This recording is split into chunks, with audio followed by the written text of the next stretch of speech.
Howard Philip Lovecraft. Le festival. Les démons ont la capacité de susciter à la vue des hommes des choses qui n'existent pas, comme si elles étaient réelles. Lactance. J'étais loin de chez moi et le charme de la mer orientale m'envoûtait. Dans le crépuscule, je l'entendais battre les rochers et je savais qu'elle s'étendait de l'autre côté de la colline, où les saules noueux se tordaient contre le ciel et les premières étoiles du soir. Parce que mes pères m'avaient appelé dans l'ancienne ville, je continuais ma route à travers la neige fraîche et profonde, route qui s'élevait solitaire vers l'endroit où Adalbaran clignotait parmi les arbres. Je poursuivais mon chemin vers la ville très ancienne que je n'avais jamais vue, mais dont j'avais souvent rêvé. C'était l'époque de Yuletide, que les hommes appellent Noël, en sachant au fond de leur cœur que cette fête est plus ancienne que Bethléem et Babylone, plus ancienne que Memphis et que l'humanité. C'était Yuletide, et j'étais enfin arrivé devant l'ancienne ville du bord de mer que mes ancêtres avaient habitée et où ils avaient célébré le festival à l'époque où c'était interdit. Où ils avaient recommandé à leurs fils de célébrer le festival une fois par siècle pour que le souvenir des secrets antiques ne se perdît pas. Les miens venaient d'un vieux peuple, vieux déjà quand ce pays fut colonisé il y a 300 ans. Et ils étaient étranges, car ils étaient venus, peuple sombre et furtif, de jardins d'opiacés pleins d'orchidées. Ils parlaient une autre langue avant d'apprendre celle des pêcheurs aux yeux bleus. Maintenant, ils étaient éparpillés et célébraient des rites mystérieux que personne d'autre ne comprenait. J'étais le seul, cette nuit-là, à revenir dans la vieille ville de pêcheurs, ainsi que l'ordonnait la coutume. Car seuls les pauvres et les solitaires se souviennent. De l'autre côté de la colline, je vis Kingsport, qui s'étendait dans les frimas. Kingsport sous la neige, avec ses anciennes girouettes, ses clochers, ses poutres de fête et ses cheminées, ses quais et ses petits ponts, ses sols et ses cimetières. Ces labyrinthes interminables de rues escarpées, étroites, sinueuses, son pic vertigineux dominé par l'église, que le temps n'ose altérer, et ses dédales sans fin de maisons coloniales, entassées et éparpillées à tous les niveaux comme un jeu de cubes. Le temps planait de ses ailes grises sur les pignons blancs de neige, les toits, les vasistas et les fenêtres à petits carreaux qui étaient comme des lueurs au fond du crépuscule glacé. Et la mer se jetait sur les quais pourris, la mer secrète, immémoriale, d'où le peuple était venu jadis. À côté de la route, au sommet de la colline, un autre sommet s'élevait, balayé par le vent, et je vis que c'était un cimetière où les pierres tombales se dressaient dans la neige comme les ongles décomposés d'un cadavre gigantesque. La route, sans empreinte, était très solitaire, et parfois il me semblait entendre dans le lointain un grincement horrible, tel celui d'un gibet dans le vent. On avait pendu 4 membres de ma famille en 1692, mais je ne savais pas exactement à quel endroit. Ils s'étaient rendus coupables de sorcellerie. La route serpentait en descendant la pente qui menait à la mer. Je tendis l'oreille pour entendre les bruits joyeux d'un village dans le soir, mais aucun son ne me parvint. Je me dis que ce vieux peuple puritain pouvait avoir des coutumes de Noël particulières, et qu'il priait peut-être silencieusement au coin du feu. C'est pourquoi je ne cherchais plus à entendre des échos de réjouissance. Je continuai mon chemin, dépassant les fermes aux lumières voilées, les murs de pierre, jusqu'à l'endroit où les enseignes des vieilles boutiques et des tavernes grinçaient dans la brise salée et où les marteaux des entrées à colonnes luisaient le long des ruelles désertes. J'avais vu des plans de la ville, et je savais où trouver la demeure de ma famille. On m'avait dit que l'on me reconnaîtrait et que l'on me souhaiterait la bienvenue, car la légende a la mémoire longue. C'est pourquoi je me hâtai, dans Box Street et jusqu'à Circle Court, sur la neige fraîche du dallage de pierre de la ville, là où Green Lane rejoint Mark House. Les vieilles cartes étaient encore bonnes et je n'eus aucune difficulté, quoique à Arkham, ils aient dû mentir en disant que les trolleybus allaient jusque-là, car je ne vis aucun câble au-dessus de ma tête. Je fus heureux d'avoir choisi de marcher, car, vu de la colline, le village blanc m'avait paru magnifique. Et maintenant, j'étais impatient de frapper à la porte de ceux de mon peuple, la 7e maison à gauche dans Green Lane, avec son vieux toit pointu et ses 2 étages construits avant 1650. En arrivant, je vis qu'il y avait de la lumière à l'intérieur. À voir ses vitres en losange, je jugeai que la maison n'avait pas beaucoup changé depuis sa construction. La partie supérieure surplombait la rue étroite, envahie par l'herbe, et touchait presque le haut de la maison d'en face, si bien que je me trouvais dans une sorte de tunnel. Il n'y avait pas de trottoir, mais beaucoup de maisons avaient des portes surélevées que l'on atteignait par un double escalier à rampe de fer. Le paysage était curieux. Il me plaisait, mais j'aurais préféré voir des empreintes dans la neige, des gens dans les rues et des fenêtres aux rideaux non tirés. Tandis que je frappais à la porte avec l'archaïque marteau de fer, j'avais un peu peur. Une crainte s'était glissée en moi, peut-être due à l'étrangeté de mon passé, à la tristesse du soir et au silence bizarre de cette vieille ville aux coutumes insolites. Lorsqu'on répondit à mes coups, la crainte s'empara de moi, car je n'avais entendu aucun pas avant que la porte ne s'ouvrît en grinçant. Le vieil homme en chemise de nuit et en pantoufles, qui se tenait dans l'entrée, avait un visage inexpressif qui me rassura. Il me fit comprendre par signe qu'il était muet. Il écrivit un message de bienvenue ancien, avec un stylet, sur la tablette de cire qu'il portait. Il me fit signe d'entrer dans une pièce basse, éclairée aux bougies, aux chevrons apparents, où se trouvaient quelques meubles massifs et sombres du XVIIe siècle. Le passé ici était vivace. Il y avait un âtre monumental et un rouet sur lequel une vieille femme en châle et bonnet était penchée, filant silencieusement. Une vague humidité planait sur cet endroit, et je m'étonnais de l'absence de feu.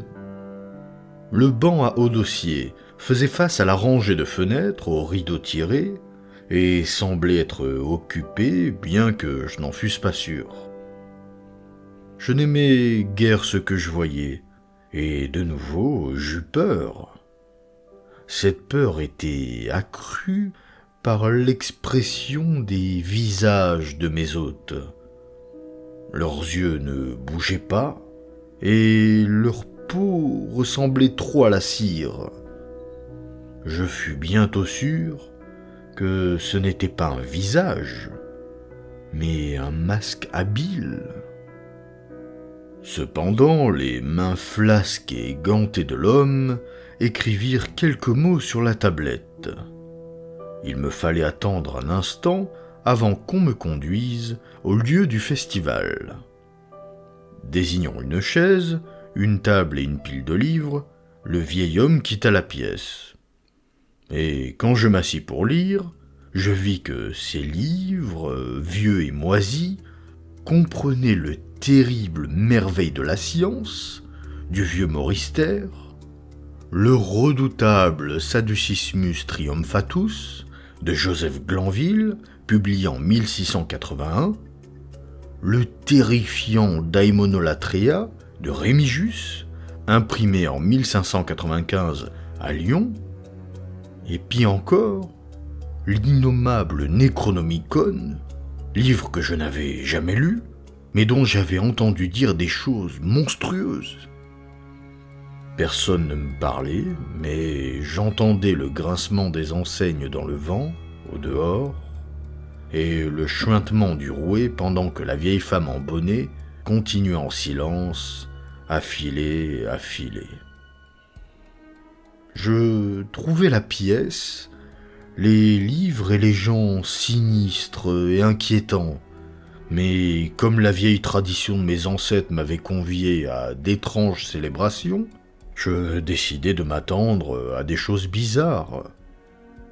J'essayai donc de lire, et je fus bientôt absorbé par quelque chose que je découvris dans ce maudit Necronomicon. Une pensée et une légende trop horribles pour une conscience et un esprit sain, quand, soudain, je crus entendre l'une des fenêtres de la pièce se refermer, comme si elle avait été furtivement ouverte. Cela sembla se produire après un frottement qui ne venait pas du rouet de la vieille femme. L'antique pendule avait sonné à ce moment-là. Après quoi, je perdis la sensation qu'il y avait quelqu'un sur le banc, et je lisais avec intensité et frayeur lorsque le vieil homme revint, botté vêtu d'un ample costume ancien. Il s'assit sur le banc, si bien que je ne pouvais le voir. L'attente fut très éprouvante pour mes nerfs, et le livre blasphématoire que j'avais entre les mains l'aggravait. Lorsque 11 heures sonnèrent, cependant, le vieil homme se leva, se glissa jusqu'à une énorme commode sculptée et en sortit 2 capes à capuchon. Il s'enveloppa dans l'une et drapa l'autre autour de la vieille, qui avait cessé son travail monotone. Puis ils se dirigèrent ensemble vers la porte. La femme boitait et le vieil homme, après avoir ramassé le Necronomicon, m'enjoignit de les suivre en rabattant son capuchon sur son visage ou son masque impassible. Nous sortîmes dans le réseau tortueux, sans lune, de cette ville incroyablement vieille. Les lumières derrière les fenêtres aux rideaux tirés disparaissaient l'une après l'autre, et l'étoile du chien lorgnait d'une façon menaçante cette multitude de silhouettes drapées et encapuchonnées qui sortaient des maisons pour former une procession monstrueuse. Elle suivait les ruelles dangereuses où les maisons délabrées tombaient en ruines, l'une sur l'autre. Elle glissa dans des cours et des cimetières où les lanternes agitées formaient des constellations ivres. Parmi cette foule silencieuse, je suivais mes guides muets, bousculés par des coudes qui semblaient surnaturellement mous, et pressés par des poitrines et des corps qui semblaient anormalement flasques. Mais je ne vis aucun visage et n'entendis aucun mot. Je remarquai que tous les pèlerins convergeaient en un point où se rejoignaient toutes les allées, au sommet d'une hauteur, au centre de la ville, surplombée par une grande église blanche. Je l'avais vue de la route, au crépuscule, et elle m'avait fait frissonner car Adelbaran m'avait semblé se balancer au-dessus du clocher fantomatique. L'église était entourée d'un espace découvert.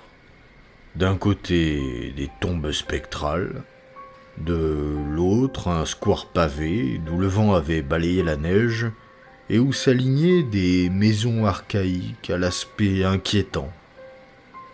Des feux follets dansaient sur les tombes, révélant des paysages affreux. Mais, curieusement, ils ne produisaient pas d'ombre. Après le cimetière, il n'y avait plus de maison, et je pouvais apercevoir le sommet de la colline et le scintillement des étoiles sur le port, bien que la ville fût invisible dans la nuit. Une fois seulement, une lanterne s'agita horriblement dans les ruelles tortueuses, en rattrapant la foule qui s'engouffrait maintenant silencieusement dans l'église. J'attendis que le groupe eût disparu dans l'entrée noire, et que les traînards furent passés. Le vieil homme me tirait par la manche, mais je résolus d'être le dernier à entrer. Franchissant le seuil et pénétrant dans le temple plein et ténébreux, je me retournai pour regarder encore une fois le monde extérieur, tandis que la phosphorescence du cimetière donnait un reflet nauséeux au dallage du sommet de la colline. Je frissonnais, car si le vent n'avait pas laissé beaucoup de neige, il en restait quelques plaques sur le chemin qui menait à la porte, et mon rapide coup d'œil révéla à mes yeux troublés qu'elle ne portait aucune empreinte de pied, pas même les miennes. L'église était à peine éclairée par les lanternes, car la plus grande partie de la foule avait déjà disparu. Elle s'était écoulée le long de l'aile, entre les bancs, jusqu'à la trappe menant au caveau, qui béait d'une façon épouvantable, juste devant la chaire. Elle s'y engouffrait sans bruit. Je descendis docilement les marches usées, et me retrouvai dans la crypte sombre et suffocante. L'extrémité de cette procession sinueuse de promeneurs nocturnes paraissait vraiment horrible, et en les voyant se glisser dans une vénérable tombe, je leur trouvais l'air plus horrible encore. Puis je remarquai que le fond de la tombe comportait une ouverture par laquelle la foule se glissait. L'instant d'après, nous étions tous en train de descendre un escalier de pierre, mal taillé, un escalier en spirale, étroit, humide, à l'odeur particulièrement forte, et qui s'enfonçait en tournant sans fin dans les entrailles de la colline, passant devant des murs monotones de pierres suintantes. Ce fut une descente effrayante. Je remarquai au bout d'un moment que les murs et les marches changeaient de nature, comme s'ils étaient taillés dans le roc. Ce qui me troublait le plus, c'était que cette myriade de pas ne faisait aucun bruit et ne suscitait aucun écho. Après l'éternité de cette descente, je vis des passages ou des terriers latéraux qui, venus des profondeurs de ténèbres inconnues, aboutissaient à ce puits du mystère nocturne.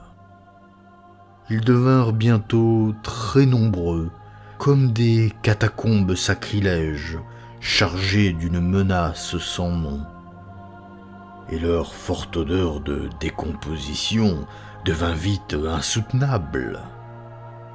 Je savais que nous devions avoir traversé la montagne et nous trouver sous le sol même de Kingsport, et je frissonnais à l'idée d'une ville aussi âgée et aussi rongée par cette vermine souterraine. Puis je vis la lueur tremblotante d'une lumière pâle, et j'entendis le clapotis insidieux d'eau ténébreuse. Je frissonnai de nouveau, car les événements de cette nuit ne me plaisaient guère. J'eusse souhaité n'avoir jamais été invité par mes ancêtres à participer à ce rite primitif. Comme les marches et le passage s'élargissaient, j'entendis un autre son, comme d'une flûte faible et plaintive. Et soudain, s'étendit devant moi le spectacle sans bornes d'un monde souterrain. Un rivage vaste et fangeux, couvert de champignons, éclairé par une colonne qui vomissait des flammes verdâtres et malsaines, baigné par un large fleuve huileux, issu des abysses terrifiants et insoupçonnés, pour se joindre aux golfes les plus noirs de l'océan immémorial. Oppressé et haletant, je contemplais cette surface maudite de champignons titanesques, de lèpre enflammée et d'eau fangeuse, et vis que les formes enveloppées de capes formaient un demi-cercle autour de la colonne flamboyante. C'était le rite de Yuletide, plus ancien que l'homme et destiné à lui survivre. Le rite primitif du solstice et de la promesse de la venue du printemps après les neiges. Le rite du feu et des arbres toujours verts, de la lumière et de la musique. Et dans la caverne stygienne, je les vis accomplir le rite, adorer la colonne ardente et jeter dans l'eau des poignées de végétation visqueuse qui émettaient des reflets verdâtres dans l'éclat chlorotique. Je vis cela, et je vis quelque chose d'amorphe, accroupi à l'écart de la lumière, qui soufflait avec bruit dans une flûte, et tandis que la chose soufflait ainsi, il me sembla entendre des battements d'ailes étouffés dans l'obscurité fétide, où je ne pouvais rien distinguer. Mais ce qui m'effraya le plus, ce fut cette colonne ardente, jaillie volcaniquement des profondeurs insondables, ne formant aucune ombre, au contraire des flammes ordinaires, et recouvrant la pierre nitreuse d'un vert de gris empoisonné. De cette combustion n'émanait aucune chaleur, mais bien la viscosité de la mort ou de la décomposition. L'homme qui m'avait amené se tortillait maintenant à côté de la flamme surnaturelle. Il fit des gestes cérémonieux à l'adresse du demi-cercle qui lui faisait face. À un certain moment, il se prosterna en adoration, tenant au-dessus de sa tête cet abominable Necronomicon qu'il avait apporté avec lui. Et je me prosternai également, car les écrits de mes ancêtres m'avaient ordonné de me rendre à ce cérémonial. Puis le vieil homme fit un signe au joueur de flûte, à demi visible dans l'ombre, qui changea sa faible musique en une mélodie à peine plus forte, dans un autre ton, provoquant, ce faisant, une horreur aussi inimaginable qu'inattendue. À cette vue, je m'écroulai presque sur le sol couvert de lichen, transpercé d'une épouvante qui n'était pas de ce monde et qui ne pouvait venir que des espaces insensés entre les étoiles, venu des ténèbres inimaginables, d'au-delà de la lueur gangreneuse de la flamme, venu du fin fond du Tartare, que ce fleuve huileux traversait, arriva une horde de choses ailées, apprivoisées et hybrides, qu'un œil et un cerveau sain aurait peine à imaginer. Ce n'était ni complètement des corneilles, ni des taupes, ni des vautours, ni des fourmis, ni des vampires, ni des êtres humains en décomposition, mais quelque chose dont je ne peux ni ne dois me souvenir. Ils s'avançaient en boitant, moitié avec leurs pieds palmés, moitié avec leurs ailes membraneuses. Quand ils atteignirent la foule des officiants, les silhouettes encapuchonnées les enfourchèrent et s'éloignèrent une par une, le long de ce fleuve non éclairé, dans des gouffres et des galeries de panique, où des sources de poison alimentent d'épouvantables cataractes. La vieille femme était partie avec la foule, et le vieil homme n'était resté que parce que j'avais refusé de saisir un animal et de l'enfourcher comme les autres quand il me l'avait ordonné. Quand je me remis debout, je vis que le joueur de flûte amorphe avait disparu, mais que deux des monstres attendaient patiemment. Comme je refusais d'avancer, le vieil homme sortit son stylet et sa tablette et écrivit qu'il était le véritable envoyé de mes ancêtres qui avait fondé le culte de Yule en cet endroit ancien. Il avait décrété que je reviendrais et que les mystères les plus secrets devraient s'accomplir.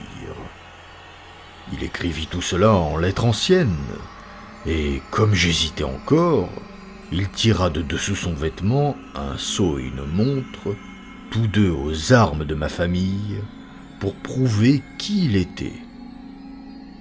Or, cette preuve était horrible, car je savais d'après de vieux documents que cette montre avait été enterrée avec l'un de mes aïeux en 1698. Le vieil homme retira alors son capuchon et me fit remarquer sa ressemblance avec ma famille. Mais je ne pus que frissonner, car j'étais sûr que ce visage n'était qu'un masque de cire diabolique. Les animaux étaient en train de gratter les lichens, et je vis que le vieil homme était presque aussi nerveux qu'eux. Quand l'une des choses se mit à se dandiner pour s'éloigner, il se tourna vivement pour l'arrêter, si vivement que ce mouvement déplaça le masque de cire de ce qui avait dû être sa tête.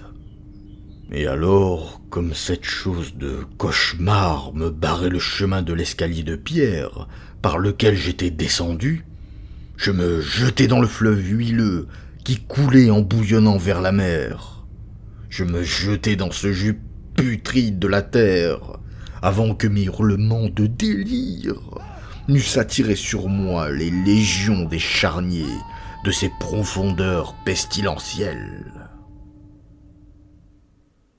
À l'hôpital, on me dit qu'on m'avait trouvé à moitié gelé à l'aube dans le port de Kingsport, cramponné à un bout de mât que le hasard avait heureusement placé sur mon chemin. On me dit que j'ai pris la mauvaise direction sur la route de la colline la nuit précédente et que j'étais tombé de la falaise à Orange Point. Je ne pouvais rien dire, puisque tout était faux. Les larges fenêtres s'ouvrant sur une mer de toits, dont seulement 1 sur 5 était ancien, et le bruit des trolleys et des voitures dans les rues. Ils me répétèrent avec insistance que c'était la Kingsport et que je ne pouvais le nier. Je délirais en entendant que l'hôpital était situé près du vieux cimetière. Ils m'envoyèrent à l'hôpital Sainte-Marie à Arkham, où l'on pouvait me soigner mieux. Je m'y trouvais bien, car les docteurs étaient larges d'esprit. Ils usèrent de leur influence pour m'obtenir un exemplaire du rare Necronomicon à la bibliothèque de l'université Miskatonic. Ils parlèrent d'une psychose, et je convins qu'il valait mieux me débarrasser l'esprit de mes obsessions. Je lus ce chapitre épouvantable, et je frissonnai doublement, car en vérité, il n'était pas nouveau pour moi. Je l'avais déjà lu, quoi qu'en disent les empreintes. Il valait mieux que j'oublie où je l'avais vu. Mes rêves sont remplis de terreur à cause de phrases que je n'ose pas citer. Je ne citerai qu'un seul passage, traduit de mon mieux en anglais à partir du latin. Les cavernes les plus profondes, écrivait l'arabe fou, l'auteur du Necronomicon, ne peuvent pas être aperçues par les yeux qui voient, car elles recèlent d'étranges et terrifiantes merveilles. Maudite soit la terre où les pensées mortes revivent sous des formes étranges, et damné soit l'esprit que ne contient aucun cerveau. Ibn Shakabao a dit très justement que heureuse est la tombe où n'a reposé aucun sorcier, que heureuse est la ville dont les sorciers ont été réduits en sang, car il est notoire que l'âme de celui qui a été acheté par le diable ne sort pas de son charnier d'argile, mais nourrit et instruit le ver qui ronge, jusqu'à ce que de la décomposition jaillisse la vie, et que les nécrophages de la terre croissent et deviennent assez puissants pour la tourmenter, et s'enflent monstrueusement pour la dévaster. De grands trous sont creusés en secret, là où les ports de la terre devraient suffire, et les choses qui devraient ramper ont appris à marcher.